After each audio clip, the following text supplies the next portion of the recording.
Aries, kumusta na kayo guys? Okay, sa mga Aries ito. Ngayon ay May 27,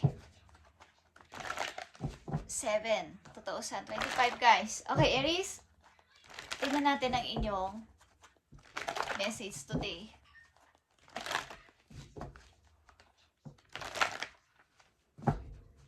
Sa mga Aries, kumusta na kayo guys? I need ng 4 message sa inyo. Sa mga Aries. Okay. Wow. Kayo ba ay nauugnay o nai-involve sa taong mas matanda sa inyo o mas bata sa inyo guys? Okay. At may pera ito. May pera ang person na to na inyong gustong pakasalan o papakasalan. Kumbaga may kaya sa buhay ang tao na to guys. At gagawin kayong parang rena. Okay? Or like kayong laging nasa tabi niyo ang tao na to. Kumbaga may controlling din dito. Ito ay power. Okay? At ito ay powerful din na relasyon. Aries. Princess of Cups. Okay, kung ikaw ito as a Princess of Cups is isa kang young.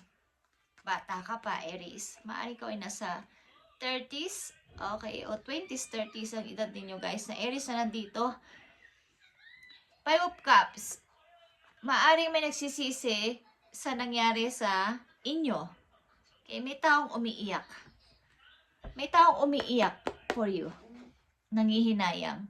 Mari ito ay iniwan mong person o nahiwalayan mong tao. May taong nangihinayang. At maring ang tao na to kasama mang iba sa buhay is andun pa din yung isip niya sa'yo. Ikaw pa rin ang kanyang iniisip o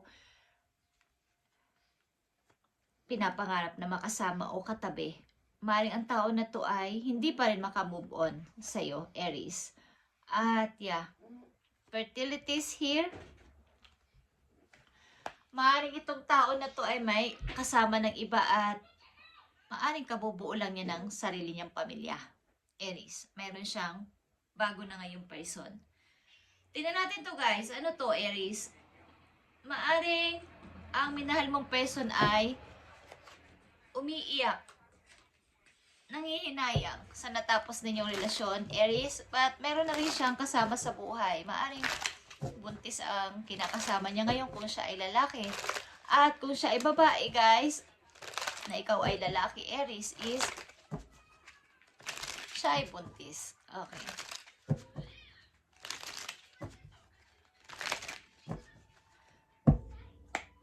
Aries, ano to? Princess of Cups is here. At malamang ikaw ito. Maaring naghiwalay kayo ng tao na to at hindi pa rin makamove on. Nandito ang 4 of Wands. Okay. Mukhang busy ang ilan sa inyo sa pagharap sa bagong ginagawa sa buhay. Mga bagong pagkakakitaan, bagong pagkakalibangan is ginagawa ninyo. Princess of Cups is here, 9 of Cups. Okay.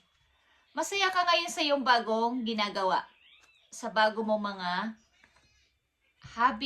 hobbies, okay? Sa mga ginagawang pinagkakaabalahan mo, masaya ka, masaya yung puso mo sa mga bago mo natuklasan sa sarili mo, Aries, bilang isang, kumbaga kung mag-isa ka ngayon sa buhay at nagkahiwalay kayo ng tao na to is, masaya ka na ngayon sa iyong ginagawa. Parang nagagawa mo yung mga dating hindi mo naman alam na kaya mo pala to is, may natuklasan ka sa iyong sarili.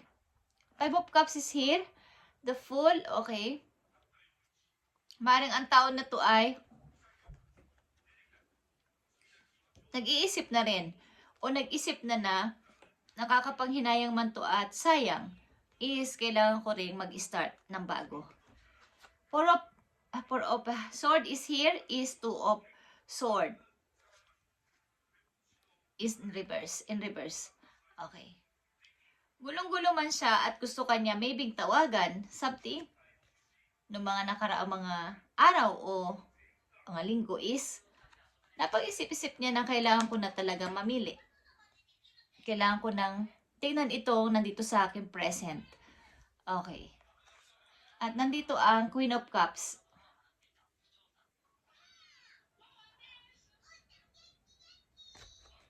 Maaari talaga may bago na siyang person at ito ay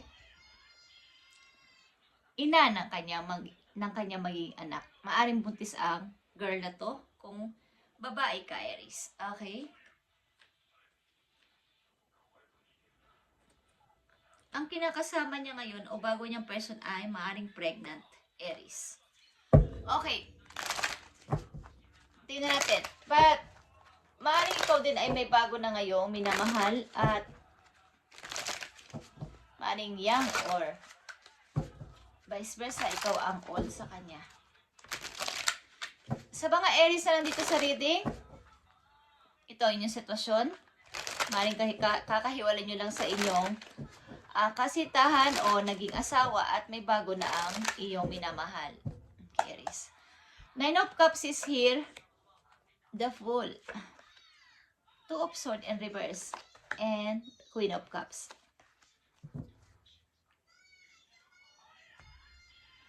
Nine of Cups is here is King of Pentacles, guys. Okay. Maaring lumago ka sa iyong kaperahan at lumago ka rin sa iyong mga ginagawa sa buhay. At sinasabi ko nga guys, maaring may tao na nagpapasaya sa puso mo this time. At ito ay maaring may money o may matanda sa iyo or mas old sa iyo. Ang person na to na may business o may mga kaya kanyang i-provide kahit sa anong bagay. Maaring bata ka sa kanya. Okay, Aries. The Fool is here. Six of Cups is here, guys. Okay, guys. Ang tao na to ay may naalala talaga. Hindi ko alam kung kayo ay magkababata ng person na to o bata pa lang kayo ay nagkakilala na kayo ng person na to o may anak kayo ng person na to. Maaaring naaalala niya talaga ang mga nakaraan ninyo. Okay, guys. Aries, Two of Swords in reverse is Three of Swords. Ito man ay napagtanto niya na nagde-decide na ako. Pero andito pa rin yung kirot. Andito pa rin yung sakit. Andito pa rin yung pagka-heart niya. Heartbroken. Hindi talaga siya makamove on pa. Queen of Cups is here. Judgment. Okay, guys. This is it. Ito na yon. Ito na siguro yung bago kong tahanan o bago kong pamilya sa ngayon. Okay, ito na yung bago kong pamilya sa ngayon.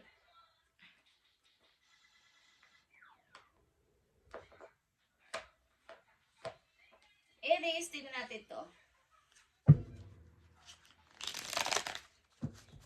Mukhang ito na eh, wala nang magagawa. Maaaring buntis ang girl na to na naging ipinalit niya sa'yo. Okay, o naging karelasyon na niya sa ngayon. Aries. Ito na yung dapat kong pagtuunan ng pansin sa ngayon. Para sa mga Aries, King of Pentacles is here. Six of Cups. Three of Swords. And the Judgment.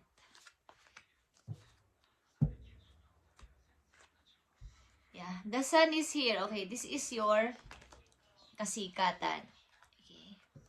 Maaaring itong tao na to ang nagbigay sa iyo ng liwanag, nagbigay sa iyo ng muling pag-asa, ng muling kalayaan at happiness.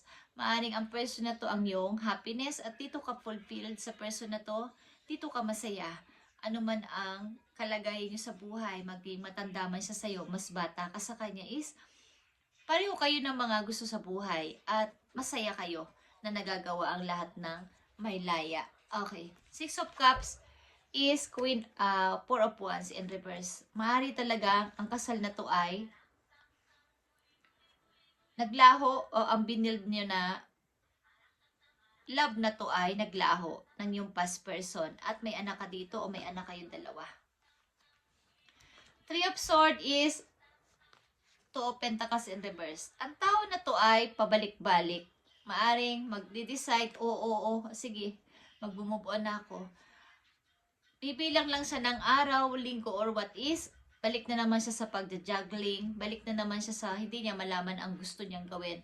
But ito na naman siya, kailangan ko nang mamili. Kailangan ko nang pumili ng isang tao o ng isang lugar kung anong dapat kong gawin talaga. Kailangan ko na mag-decide. Bagamat ako ay heartbroken. Okay. At nandito ang Seven of Wands. dito sa relasyon ng tao na to, ng iyong old person at ng bago niyang relasyon ay maraming may ayaw, maraming galit sa kanya at dinidepensiba niya ang kanya sarili. Pinagtatanggol niya ang kanya sarili, bagamat maraming may ayaw. Maaring may galit sa kanya sapagkat ang nangyari nga sa inyo ay hindi patas. Yung hiniwalayan kanya, maaring ang taon na to ay may nabuntis o mayroon siyang naging anak sa iba. Okay, Aries. Tingnan natin ang paalala sa iyo, Aries. O maaaring sabihin sa inyo ng inyong mga guides. Maaaring maganda na ang pamumuhay mo ngayon at sisikap mong maging mabago ang buhay mo after nitong nangyari dito, Aries. Tingnan natin ang maaaring paalala sa iyo. Nandito number 35 at ang ilan sa inyo ay 35 years old. Ito ay 10 of Wands. The tower surrounded by clouds denotes sickness and if adjoining death. Okay. Ito ay tower sa ibang card. Ito ay pag-umpisa o nag-uumpisa o naumpisahan ang parang hindi nalamang mga dahilan na biglang naghiwalayan, may good news and bad news na nangyari at ikaw ay na-shock. Okay. Something na maraming problema sa paligid. Yung tower na to ay nakukubera ng clouds, kumbaga madilim. Walang kaliwa-liwanag. Maaring ilan sa mga kilala mo ay may mga sakit or something na may nababalitaan ka na may na pumanaw. Okay, something shock na news is maaari mong malaman. Okay. Something na ikaw ay mag-ingat sa mga sa inyong health, Aries, at maaring may mga good and bad news na papating sa inyo, guys. Ito ay hindi mo inaasahan na good news or bad news. Okay, something na mga ilang pagbabago is paparating sa iyo, Aries. Okay. Message for Aries. Sa inyong reading, maaring ang tao na nang iwan sa iyo o iniwan mo ay maraming galit o maraming naiinis sapagkat nangyari ito sa inyo. Maaring ang tao na to ay may naanakan or something na may sinamahan na iba at buntis ang babae na to sa ngayon.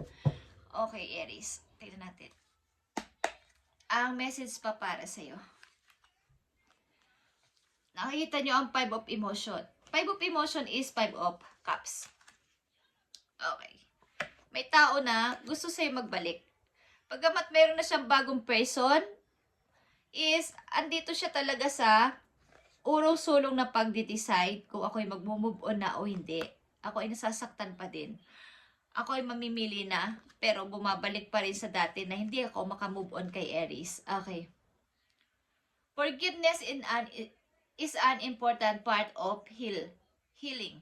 Okay? Forgive yourself and those around you for any mistake of the past so that everyone can move forward. Grieving is a normal part of life.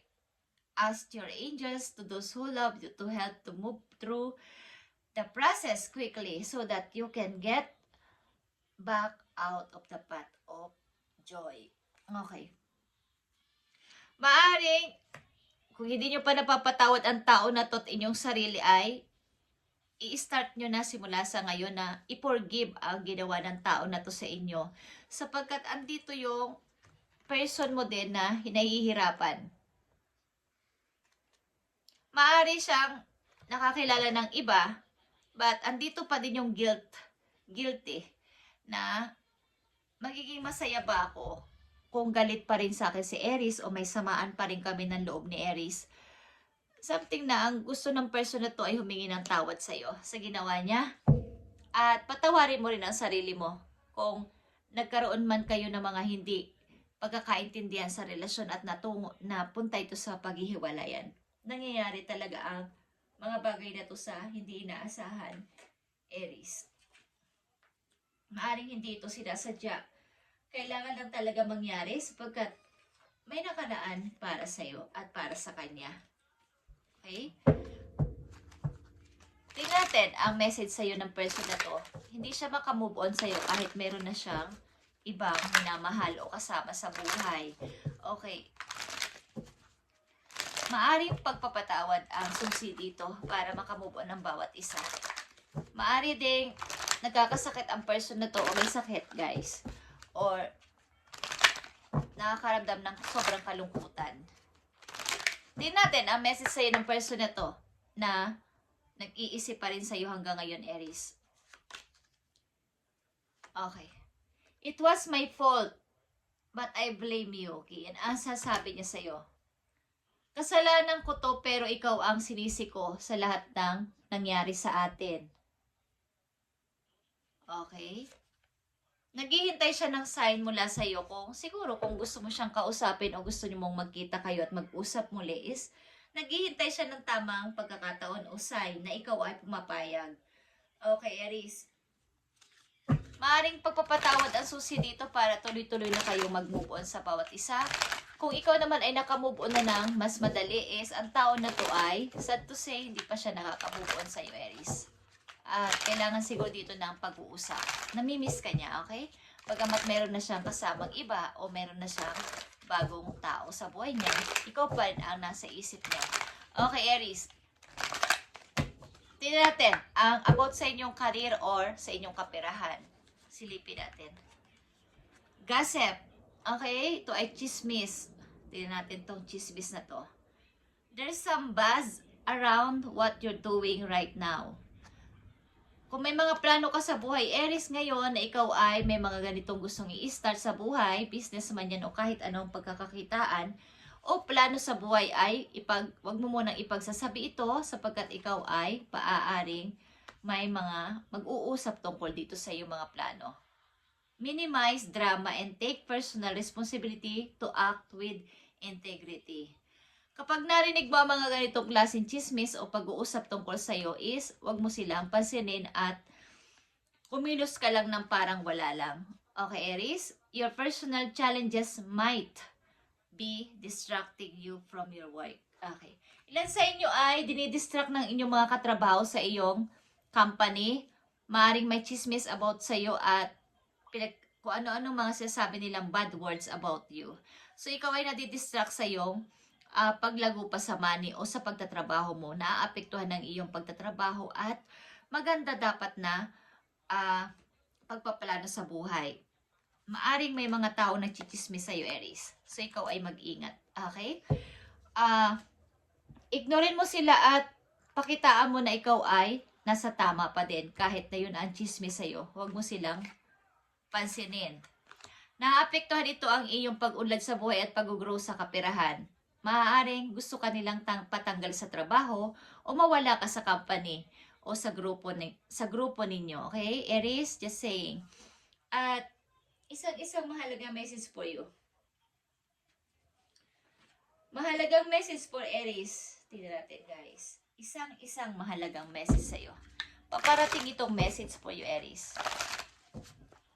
Paparating na message sa mga Aries. Ibigay mo ang tamang message sa mga Aries. Paparating na message.